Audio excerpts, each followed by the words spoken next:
Nocaki terbangun saat merasakan tetesan air yang mengenai wajahnya. Ia kemudian tampak terkejut saat mendapati pakaian orang lain yang ia kenakan. Ia lantas menatap ke sekeliling dan saat itu ia menyadari bahwa ia sedang berada di rumah pengacara Shibek. Pengacara Shibek nampak muncul dengan secangkir kopi di tangannya. Ia lantas mendekati Chaki, membuat Chaki beringsut menjauh. Chaki mengaku tak mengingat apapun yang terjadi semalam, hingga membuat pengacara Shibek mencoba meyakinkan bahwa Chaki benar-benar lupa. Namun tatapan pengacara Shibek terlihat aneh.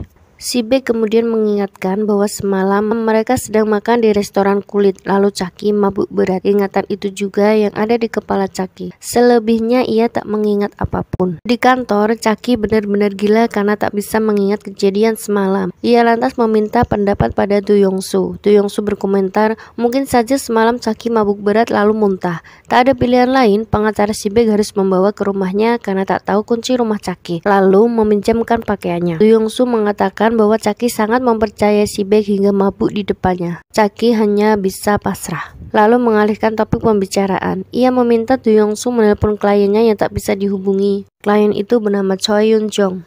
Wartawan dan juga polisi beserta tim forensik terlihat memadati lapangan golf tempat pembunuhan Yoon Sok-gu. Jasad Yoon Sok-gu tergeletak di tepi danau masih dengan pakaiannya yang semalam. Tangannya juga masih terikat. Seorang detektif wanita dari tim investigasi kejahatan berat yang bernama Yu Kyung-jin tampak memeriksa jasad Yoon Sok-gu.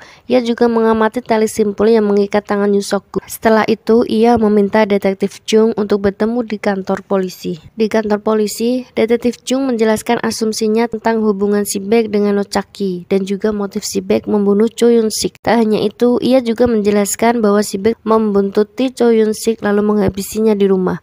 Detektif Yun tampak tak percaya dengan asumsi detektif Jung, hingga ia memutuskan untuk mulai penyelidikan dari awal. Oh Ha-ran terlihat menyaksikan kabar meninggalnya Yoon Sok-gu di televisi. Ia lantas mengingat percakapan dengan Yoon Sok-gu beberapa hari yang lalu. Mereka membahas tentang kontrak. Oh Ha-ran juga bertanya apa Jang Ki-do adalah pembunuh Cho Yun-sik. Jang Ki-do terlihat mendekati Oh Ha-ran. Ia juga membahas tentang istrinya yang menemui Yoon Sok-gu sebelum kematiannya. Pengacara Oh terlihat datang ke rumah Jang Ki-do dan membahas kematian Cho Yun-sik dan Yoon Sok-gu. Tak lama setelah itu, istri Cho Yun-sik terlihat menelpon Jang Ki-do dan membahas tentang dana kampanye. Pengacara Oh meminta Jang Ki-do untuk tidak menyembunyikan apapun darinya, begitupun sebaliknya. Di kantor polisi, kepala polisi John Jae-ho tampak memandangi beberapa jam tangan mewah. Ia lantas segera menyembunyikannya saat Jang Ki-do memasuki ruangan. Baik polisi John maupun Jang Ki-do mulai gelisah karena berpikir pembunuh mengetahui rahasia mereka. Kepala polisi Chon tampak was-was jika unit investigasi regional yang menangani kasus Cho Yun-sik dan Yoon Sok-gu tahu bahwa ia mendapat dana suap dari Jang Ki-do. Di rumah, Han Dal-jae tampak terbaring di kasur dengan tangan yang terikat di belakang.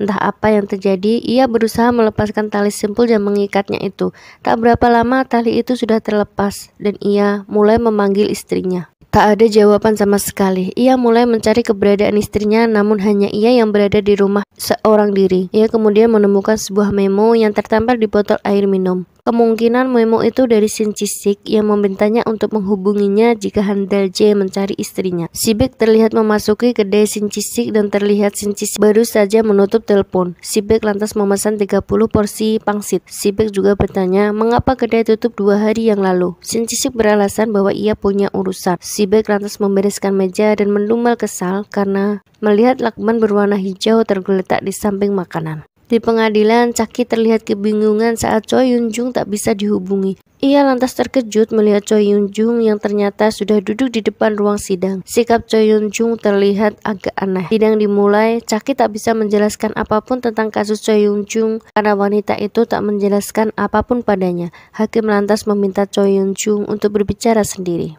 Choi Yun-jung mengatakan bahwa tangannya terasa sangat sakit. Ia lantas pergi ke rumah sakit untuk mengobatinya. Setelah itu, ia merasa ada sebuah chip yang dipasang di tangannya. Ia meminta dokter untuk mengambilnya. Tapi dokter menolak karena chip yang dibicarakan Choi Yun-jung tak pernah ada. Karena itulah Choi Yun-jung marah dan menyebabkan keributan. Semua orang yang ada di pengadilan pasti berpendapat bahwa Choi Yun-jung tidak waras. Setelah pengadilan selesai, Choi Yun-jung mengatakan bahwa ia tak tahu apa bisa datang ke pengadilan berikutnya. karena orang-orang itu selalu mengawasinya. Taki kemudian mendapat telepon dari kakek Zhang dan memintanya datang ke villa. Sibek terlihat mengikat beberapa kotak makanan menggunakan tali berwarna kuning, persis seperti tali yang digunakan pembunuh. Entah sejak kapan tali itu berada di sana atau milik siapa, tak ada yang tahu. Jam tangan yang mirip seperti jam tangan pembunuh juga selalu terpasang di tangan kirinya. Setelah itu, Sibek terlihat memperhatikan direktur panti asuhan yang tengah bermain bola dengan anak-anak. Direktur itu terlihat baik dan menyayangi anak-anak panti asuhan. Kembali ke Chucky, kini ia telah sampai di villa milik kakek Zhang. Lalu sebuah kenangan muncul di benaknya. Saat itu, hari tengah hujan dan ia baru saja pulang dari sekolah. Sebuah ambulan terparkir di depan villa tersebut. Tak berapa lama, beberapa petugas nampak membawa jasad dari dalam rumah. Chucky menangis saat mengetahui bahwa jasad itu adalah neneknya. Saat itu juga kakek Zhang datang dan memeluk Chucky. Teriakan keras kakek Zhang membangunkan Chucky dari lamunan. Anak-anak panti asuhan nampak bahagia menikmati pizza pemberian Sibek. Direktur panti asuhan juga berterima kasih karena Sibek bersedia menjadi donatur panti. Mereka lantas berbicara hingga Sibek melihat foto-foto yang dipasang berjejer di dinding. Itu adalah foto para donatur panti. Di antaranya ada kakek Zhang dan Zhang Qitu. Sibek lantas menanyakan siapa mereka.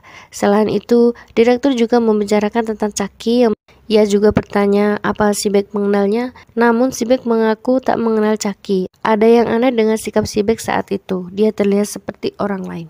Kakek Zhang meminta Chucky untuk datang karena meminta mengajari cara mengirim pesan teks. Namun Chucky kesal karena pesan teks yang dikirim kakek Zhang adalah pesan spam berantai. Ia lantas mengirimkan pesan berantai itu pada Sibek. Pengacara Sibek yang keluar dari panti asuhan tampak terkejut membaca pesan Chucky. Di scene ini ia terlihat seperti pengacara Sibek yang biasanya. Tak ada yang aneh dengan sifatnya. Seorang wanita terlihat menelpon Oh Ha-ran. Ternyata wanita itu adalah Jang Yi-yeon, putri Jang Qitu bersama Oh Ha-ran. Jang Yi-yeon menelpon karena meminta uang. Nada percakapan mereka tampak tidak bersahabat. Jang Yi-yeon terlihat sangat emosi pada ibunya. Jang Qitu tampak datang dan mendengar Oh Ha-ran berbicara dengan Jang Yi-yeon. Jang Qitu tampak tidak suka dengan keberadaan Jang Yi-yeon.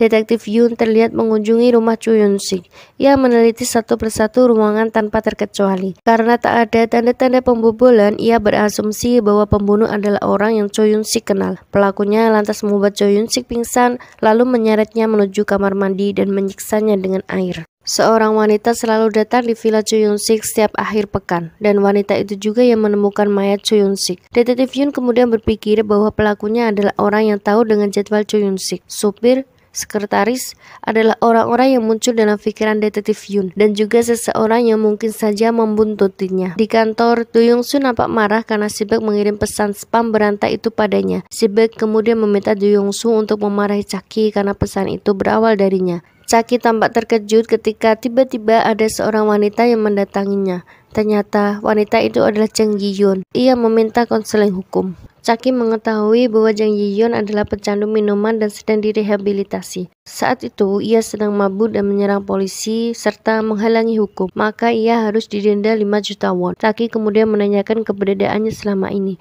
Ia juga mengatakan bahwa kakek Jang sangat merindukannya. Ayah dan ibunya juga terus mencarinya. Tapi saat itu Jang Yi-yeon malah marah dan menyalahkan Chucky. Tak hanya itu, Jang Yi-yeon juga mencekik leher Chucky. Saat itulah pengacara Sibek datang dan menarik tangan Yi-yeon. Jang Qitu tampak memberikan foto Jang Yi-yeon pada pengacara Oh.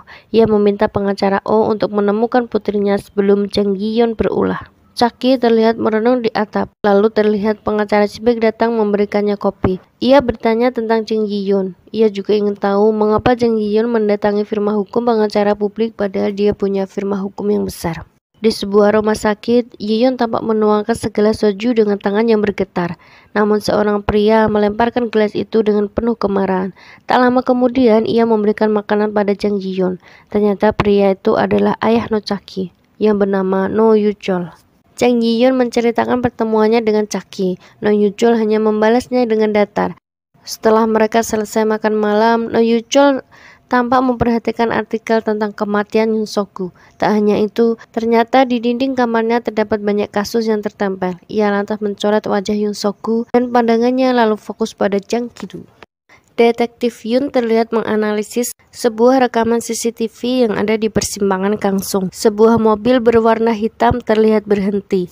Lalu Detektif Yun mengetahui bahwa mobil itu adalah mobil pengacara si Baek. Setelah itu, ia mencari beberapa rekaman CCTV lain yang berada di dekat persimpangan itu, hingga ia mengetahui fakta bahwa pengacara si Baek telah membuntuti Cho Yun Sik selama sebulan. No Cha-ki terlihat membelikan beberapa hadiah mainan untuk Dae-han, putra Lee Sun-young. Ia bahkan hampir lupa kalau hari itu adalah hari ulang tahun Dae-han. Ia lantas pergi ke rumah wanita yang selama ini Cha-ki ketahui merawat Dae-han.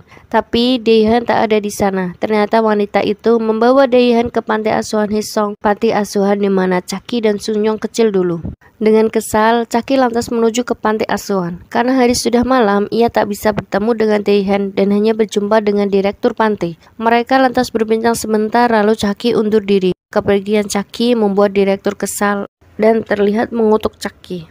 Pengacara si Baek tampak memasuki rumahnya. Ia kemudian membuka laci yang dipenuhi dengan foto.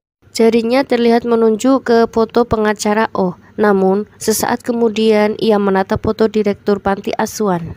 Di panti asuhan, direktur panti tampak membawa Dae-han berjalan keluar dari kamarnya. Tak berapa lama, tiba-tiba direktur panti diseret seorang pria menuju ke pantai. Tangannya sedang terikat dan tentu saja sebuah kain menutupi kepalanya. Pria misterius itu memiliki ciri-ciri yang sama seperti pria pembunuh Cho Yun Sik dan Yoon Sok-gu, memakai pakaian hitam dan jam tangan yang sama. Pria itu lantas menenggelamkan direktur panti ke dalam air berulang-ulang.